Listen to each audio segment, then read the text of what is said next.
I'd like to welcome you to Truth of the Spirit. I'm Patti Brunner, and today's guest is Father Phillip Scott. Father Phillip is a priest who evangelizes 10 months of the year, and 2 months of the year he works in his ministry in the middle of the Amazon in Peru. And so I'd like you to hear this wonderful message that Father Phillip has for us today. He spoke at a retreat for the Arkansas leaders at Subiaco Monastery recently. And so I invite you now to listen to this beautiful teaching by this gifted teacher. But one thing I know is this. My hope, my situation began to change interiorly when I stopped wanting. This can't be happening, the kidnapping. This is a dream, this is a nightmare, I'll get out of this. Pushing it away in my own humanity. As long as I did that and resisted what God had allowed, not willed, but what He allowed, as long as I resisted it, I was a wreck inside. I was destroyed. But the moment I said, and I yelled insincerely, fiat, everything changed interiorly. So I think that's the first step to come to the water, is to say fiat. What we face day to day. Now this you can only learn experientially, not just in our heads. This isn't to be read. You need to experience how good of a parent God is and how well He wants to parent us. But He must bring down our own human efforts to survive. They have to come to nil. But the first step to come is to say fiat. Because there we're beginning to give God what the only thing we can give Him. What do you give someone that has everything? Everything. He has everything. Every leaf, every blade of grass, every sunset, every cloud, everything is His. He created us. He created the universe. But there's one thing He doesn't have. Only we can give Him our trust. That's the only thing we can give Him, is our trust. And when we talk, how do you move from distrust to trust? How do you move from anxiety to peace? Because that's part of the water He wants to give us. Whatever is our thirst, whatever we're longing for.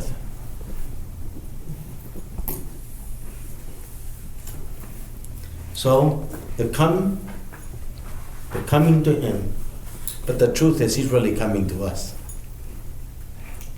We think we're waiting for God. He's the one who's waiting for us. In the tabernacle, 24/7. There you have literally, behind the doors, and this is another thing that I've learned through the years, that behind the doors to the tabernacle is another world. There's no fighting. Imagine one day on this planet Earth without sin. Just one day. I'd rather stand still. Imagine that. Just what would that look like? You're right. You know, Christy, you're right. You're right. We can't imagine it. Imagine. No lying, no sins, no corruption, no abortion. Just one day. Only love. We're describing heaven. And actually it's not even heaven, because heaven, that's not just the absence of sins, it's the overwhelming, eternal, infinite presence of God. But behind the doors of the tabernacle, that's what's there. There's no fighting, there's no addictions, there's no discouragement, there's no fear, there's only infinite divinity. And that's what we have to realize. And every day I finish the Mass, I kiss my tabernacle and I tell Jesus, you know, I live here. This is my address. So life is basically about returning home, on earth as it is in heaven. And to begin to live and breathe and drink that atmosphere. Now there's also another experience that I don't want to forget. If I do forget, please remind me. There is a time in the spiritual life where it's Jesus who asks us, like he did to the Samaritan woman, for a drink. Or he wants to lay his head on ours. The Son of Man has nowhere to lay his head. It isn't just that he was poor and he didn't own a house. No, he's looking for a heart to lay his heart. We're called to abide with him, but he wants to also rest in us. That's another experience. And I will also discuss Revelation chapter 3. Please don't have me forget. I stand at the door and knock. If anyone hears me, I will come, sup with him, and he with me. There's two different experiences. Where we sup with him, the Eucharist is overall, but then where he sups with us, which is really a mystery. So the coming to him, the waters, to meet whatever we're thirsting, what we're longing for, has to become with fiat. Is there something in my life, you might ask, that I'm resisting, that I haven't said yet fiat to? Is there an area, a topic in my heart that I'm complaining about, that I've lost my joy over, that everything has become really murky? Is there something that has occupied my mind and my heart more than God? Any topic. And it can be something small. Compared to God, it's small. The other day I had an experience as I was raising the chalice. My spiritual director said, okay, Jesus gave you that experience. You need to ask him why. I raised the chalice at Mass, and suddenly I saw, and I don't know if it was within or without. Within me or outside of me. Maybe it was both at once, because God is really good with his camera. His special effects are awesome. But I had this experience, and it's like time stopped. And what it was is I saw fire, love, light coming out of the chalice. And it was going state to state. From where I was at the altar, occupying the whole United States. But then continent to continent. It didn't stop there. Then it went galaxy to galaxy. And there wasn't a space that wasn't occupied by love, by himself. Now, as I prayed about it, it really was overwhelming. What he showed me was this. There's no place, no situation that he's distant from, that is far away, that is outside his reach. And there's no situation that is difficult for him. Now what that has done now for me, it's giving me a lot of hope. It's giving me a lot of hope.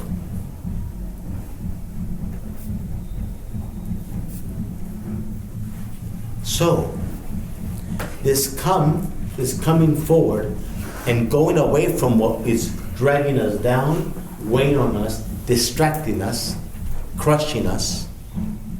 Because there's a lot of things in our life sometimes that crush us, and we can't get out underneath it. Is there some stuff like that we have? Is there something in our life that we feel so beaten down that we think about that more than we do Jesus? Is there something? I'm asking you. I've met people in life. I don't know if you remember who. I met a woman who I have a photograph next to my computer in my home, who is one of the holiest people I've ever met. She slept for the first time in her life in college in a bed.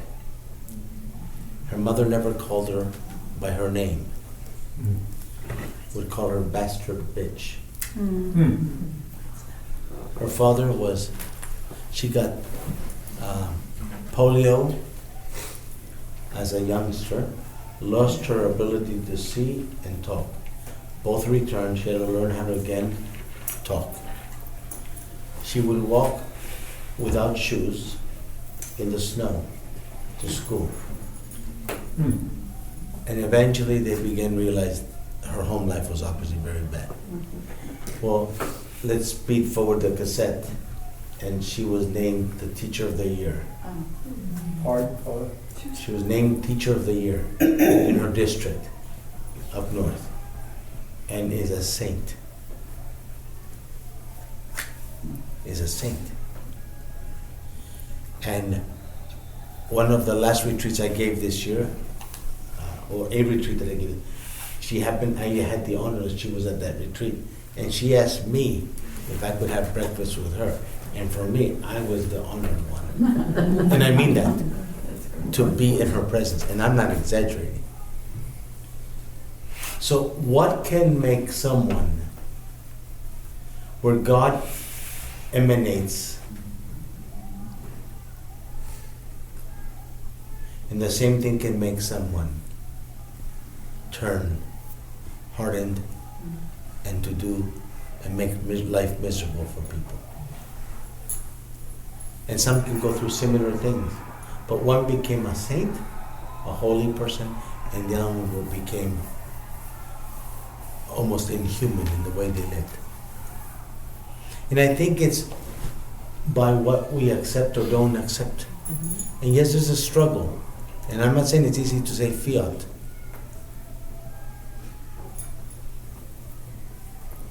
It's not easy to say fiat. But this is where I ask Our Lady to take over when things are difficult to accept. For a 3-year period, I had a situation where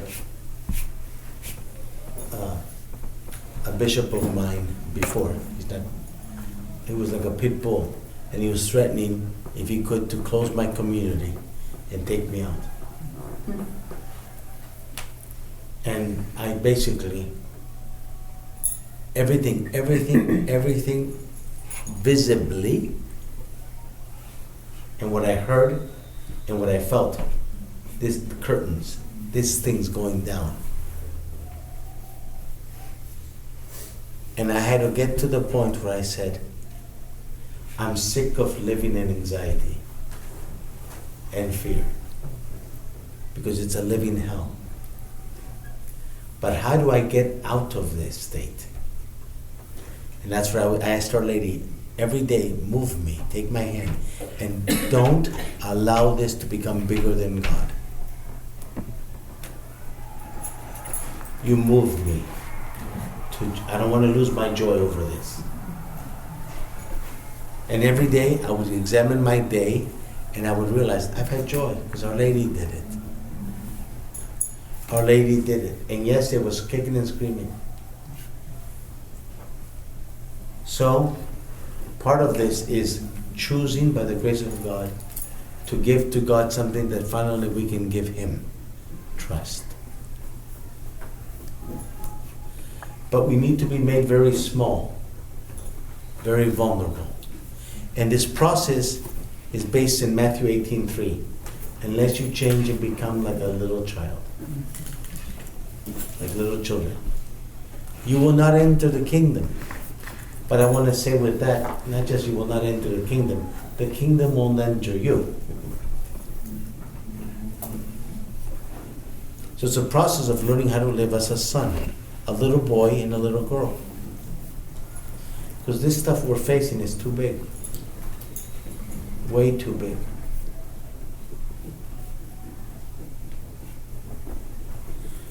So, like I mentioned, the beginning of the coming is finally saying fear.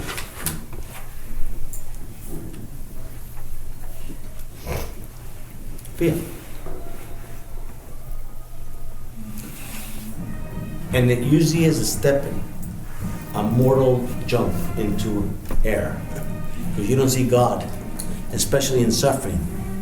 Suffering blinds you. Psalm 6 verse 7 in the Spanish translation says, suffering blinded me. So suffering blinds us. But you know, if Peter, in Matthew 16, after Jesus announced, on this rock I will build my church, you are, okay? And then he tells Peter, you are confident on this church, rock I will change. And then he says, the Son of Man will be, remember? Suffer, die.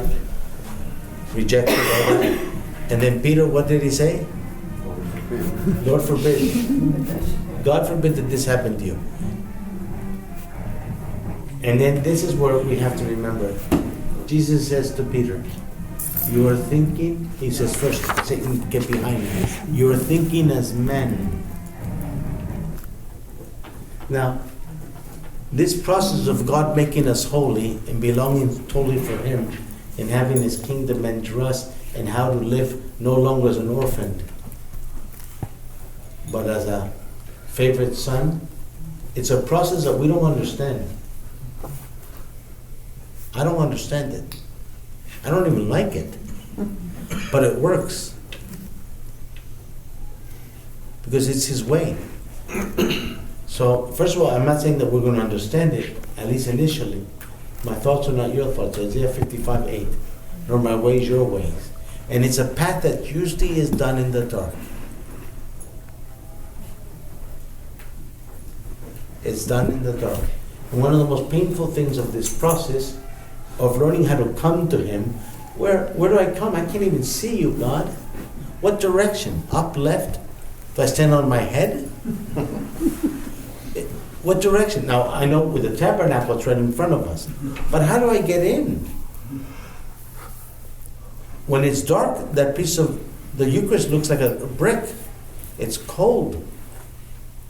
Right? Have you ever prayed in the Eucharist? Seems like a brick. Anybody ever had that? You don't seem like a loving presence there. You seem like the real absence of God than the presence of God, although He's there. And what I've learned with little by little with time is, do not put too much stock in what I'm feeling or thinking or understanding or perceiving.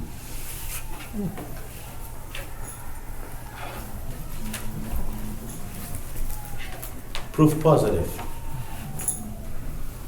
The Eucharist, if I bang it, it sounds like bread. If I weigh it, it weighs like bread. It sounds like bread. If I taste it, all my senses says, my eyesight, this is bread. But the fact is, it's the creator of everything. It's the infinite and immortal God. It's nothing, bread, it's not. It's anything but bread. It's God Almighty. So what my senses perceive and feel and hear in times of especially that are so difficult, I don't put too much stock. I acknowledge it. This is what I'm feeling today. But I put my trust because you're trustworthy.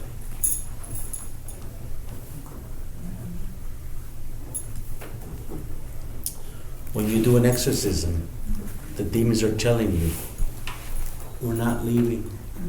They're mine.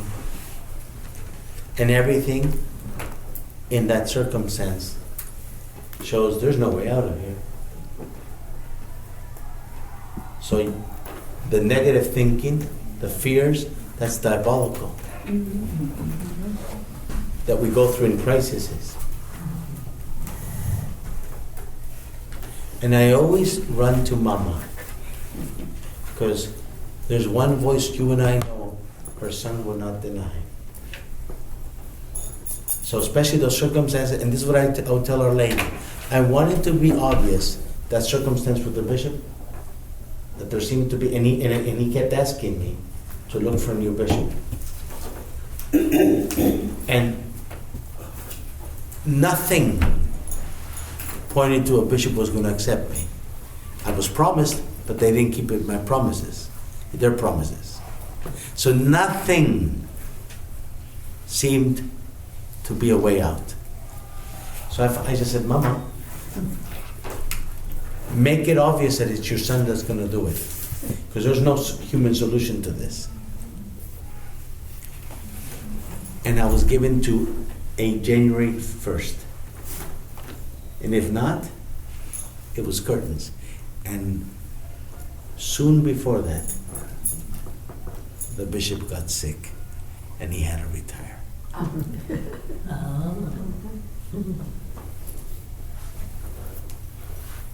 I didn't see that coming.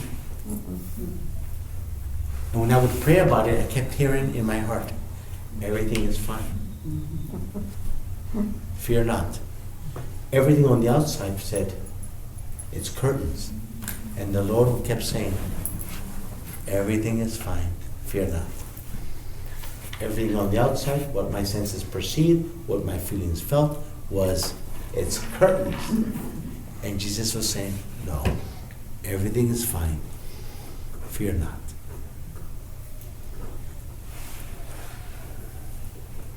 And it turned out that way. So how do we move from the thirst of now,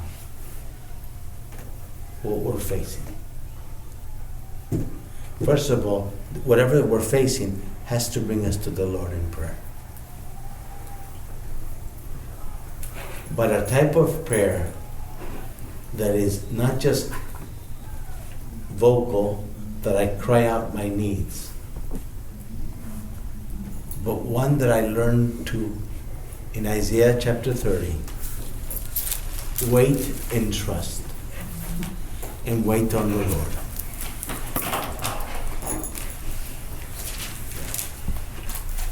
Isaiah 30, in returning and in rest, you shall be saved. The word saved also means healed.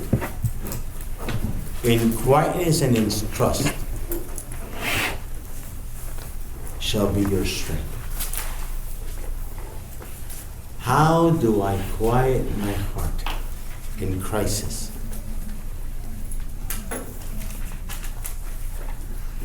And return to that rest. Isaiah 30:15.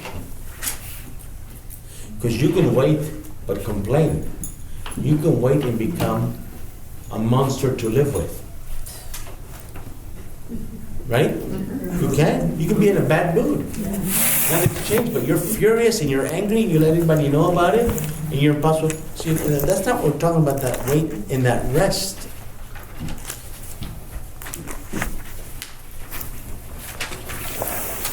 And there's a real lesson to live and to learn, should I say, to learn how do you rest, wait in an interior rest.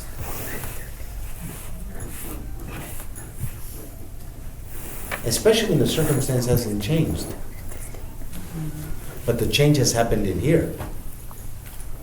That's his goal, is to change us. Because that circumstance is going to change. Whether in this life or the next, it's going to change. It's temporal.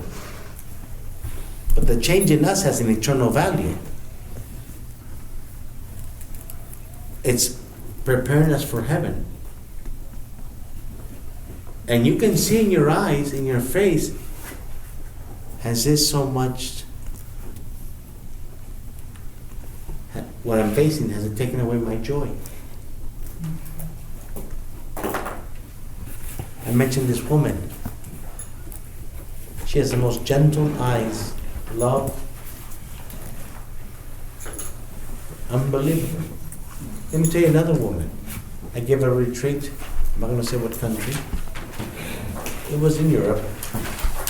A woman came to me and she said, I've never told this to anybody, but she said, my mother gave me away. My grandmother took me in. Then my grandmother couldn't take me, so she gave me back to my mother. And my mother had me be raised in a house of prostitution. Mm-hmm.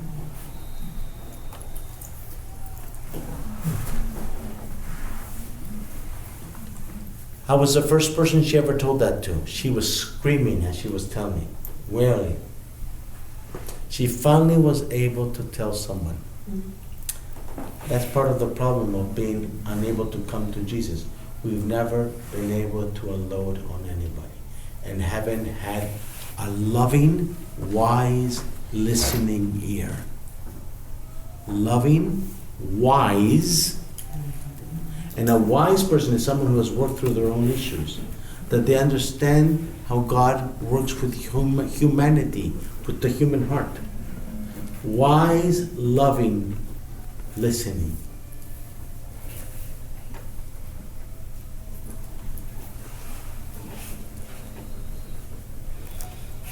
one time in South Korea, giving retreats in South Korea, I got a word of knowledge that there was over 3,000 people. That there were women there that had been used in World War II by the Japanese.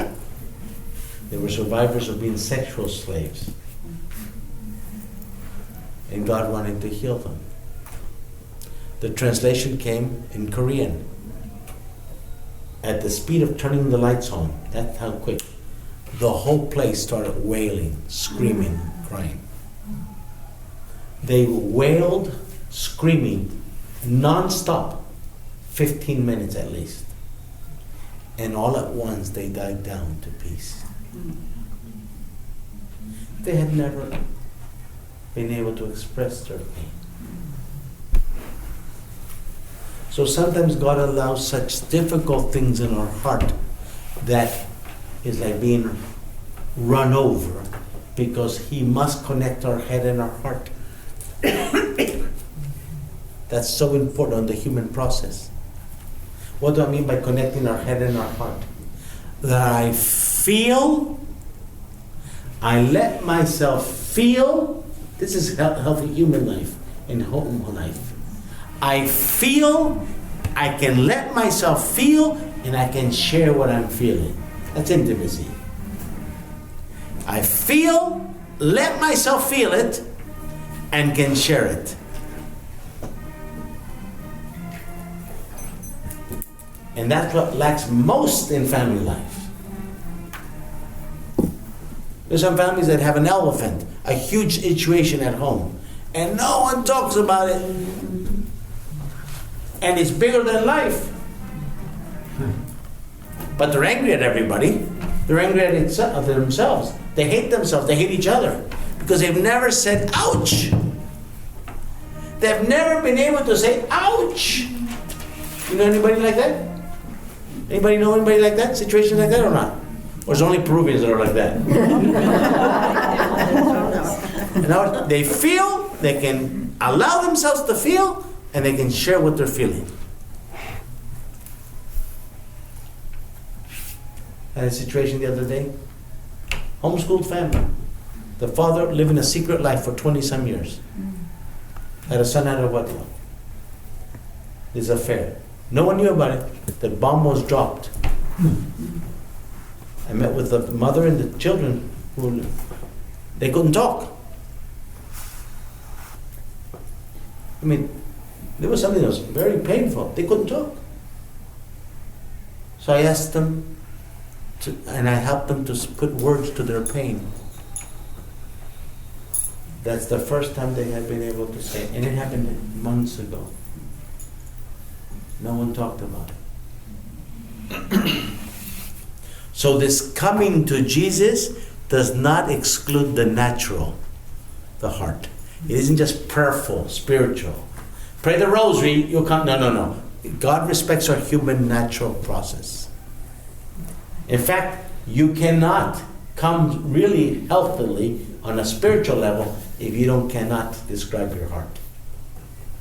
Feel and share what you're feeling. Even if it means I'm angrier than a wasp's nest. God respects, we're not angels. He respects our human nature. This is all part of coming to Jesus, who's very aware and understands our pain. You know why we have such sexual schizophrenia? Craziness? Because we never dealt with our heart. When the heart, which is the sexual organ, is not allowed to feel and put words and share it, it eventually explodes in the sexual. Goes bananas. That's what we have. You've been listening to Truth of the Spirit with Patti Brunner and our guest speaker, Father Phillip Scott. To find out more information about Father Scott, I invite you to check the website, patriarchministries.com, where we'll list some information about him and ways to support his ministry. I invite you to continue to listening to Truth of the Spirit. Subscribe, it's free, and keep watching or listening at your special device. And remember that there's more. With the Holy Spirit, there's always more.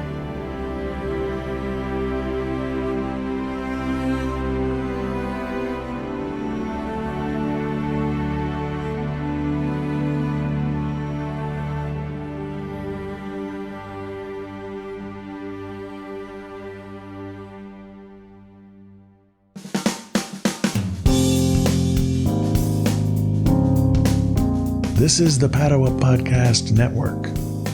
PaduaMedia.com.